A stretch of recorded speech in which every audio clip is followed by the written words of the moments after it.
My starting point when it comes to the consideration of any issue relating to free speech is my passionate belief that the second most precious thing in life is the right to express yourself freely.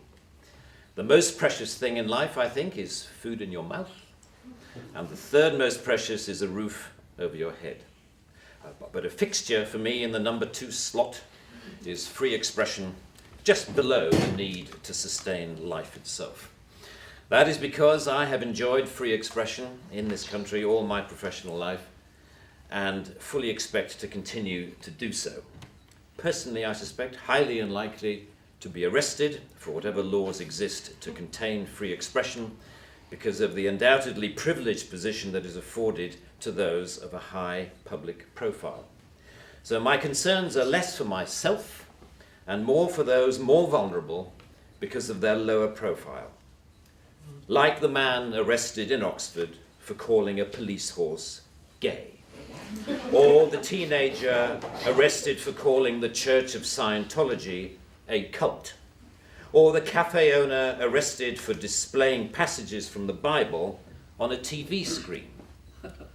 When I heard of some of these more ludicrous offences and charges, I remembered that I had been here before in a fictional context. I once did a show called Not the 9 O'Clock News some years ago, and we did a sketch where Griff Rhys-Jones played Constable Savage, a manifestly racist police officer to whom I, as his station commander, is giving a dressing down for arresting a black man on a whole string of ridiculous, trumped up and ludicrous charges. The charges for which Constable Savage arrested Mr. Winston Kadogo of 55 Mercer Road were these: walking on the cracks in the pavement, walking in a loud shirt in a built-up area during the hours of darkness, and one of my favourites, walking around all over the place. He was also arrested for urinating in a public convenience and looking at me in a funny way. Who would have thought that we would end up with a law that would allow life to imitate art so exactly? I read somewhere a defender of the status quo claiming that the fact that the gay horse case was dropped after the arrested man refused to pay the fine, and that the Scientology case was also dropped at some point during the court process, was proof that the law was working well, ignoring the fact that the only reason these cases were dropped was because of the publicity that they had attracted. The police sensed that ridicule was just around the corner and withdrew their actions. But what about the thousands of other cases that did not enjoy the oxygen of publicity, that weren't quite ludicrous enough to attract media attention? Even for those actions that were withdrawn, people were arrested, questioned, taken to court, and then released. That isn't a law working properly. That is censoriousness of the most intimidating kind, guaranteed to have, as Lord Dear says, a chilling effect on free expression and free protest. Parliament's Joint Committee on Human Rights summarised, as you may know, this whole issue very well by saying, while arresting a protester for using threatening or abusive speech may, depending on the circumstances, be a proportionate response, we do not think that language or behaviour that is merely insulting should ever be criminalised in this way. The clear problem with the outlawing of insult is that too many things can be interpreted as such. Criticism is easily construed as insult by certain parties. Ridicule easily construed as insult. Sarcasm, unfavourable comparison, merely stating an alternative point of view to the orthodoxy can be interpreted as insult. And because so many things can be interpreted as insult, it is hardly surprising that so many things have been, as the examples I talked about earlier show.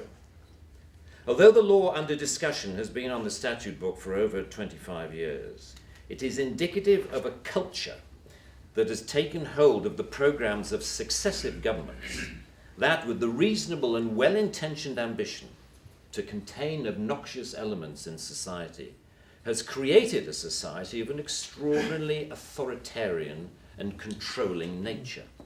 That is what you might call the new intolerance, a new but intense desire to gag uncomfortable voices of dissent. I am not intolerant, say many people, say many softly spoken, highly educated, liberal-minded people. I'm only intolerant of intolerance. And people tend to nod sagely and say, oh yes, wise words, wise words. And yet if you think about this supposedly inarguable statement for longer than 5 seconds, you realize that all it is advocating is the replacement of one kind of intolerance with another, which to me doesn't represent any kind of progress at all. Underlying prejudices, injustices, or resentments are not addressed by arresting people. They are addressed by the issues being aired, argued, and dealt with, preferably outside the legal process. For me, the best way to increase society's resistance to insulting or offensive speech is to allow a lot more of it. As with childhood diseases, you can better resist those germs to which you have been exposed. We need to build our immunity to taking offense so that we can deal with the issues that perfectly justified criticism can raise. Our priority should be to deal with the message, not the messenger. As President Obama said in an address to the United Nations only a month or so ago, laudable efforts to restrict speech can become a tool to silence critics or oppress minorities. The strongest weapon against hateful speech is not repression, it is more speech. And that's the essence of my thesis, more speech. If we want a robust society, we need more robust dialogue, and that must include the right to insult or to offend.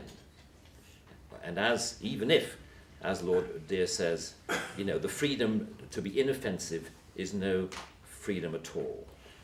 The repeal of this word in this clause will be only a small step, but it will, I hope, be a critical one in what should be a longer-term project to pause and slowly rewind a creeping culture of censoriousness.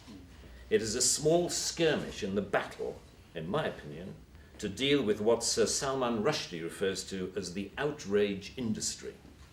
Self-appointed arbiters of the public good, encouraging media-stoked outrage to which the police feel under terrible pressure to react. A newspaper rings up Scotland Yard. Someone has said something slightly insulting on Twitter about someone who we think a national treasure. What are you going to do about it? And the police panic and they scrabble around and then grasp the most inappropriate lifeline of all, Section 5 of the Public Order Act, that thing where you can arrest anybody for saying anything that might be construed by anyone else as insulting. They don't seem to need a real victim. They need only to make the judgment that somebody could have been offended if they had heard or read what has been said. The most ludicrous degree of latitude. The storms that surround Twitter and Facebook comment have raised some fascinating issues about free speech, which we haven't really yet come to terms with. Firstly, that we all have to take responsibility for what we say, which is quite a good lesson to learn. But secondly, we've learned how appallingly prickly and intolerant society has become of even the mildest adverse comment. The law should not be aiding and abetting this new intolerance. Free speech can only suffer if the law prevents us from dealing with its consequences. I offer my wholehearted support to the Reform Section 5 campaign. Thank you very much.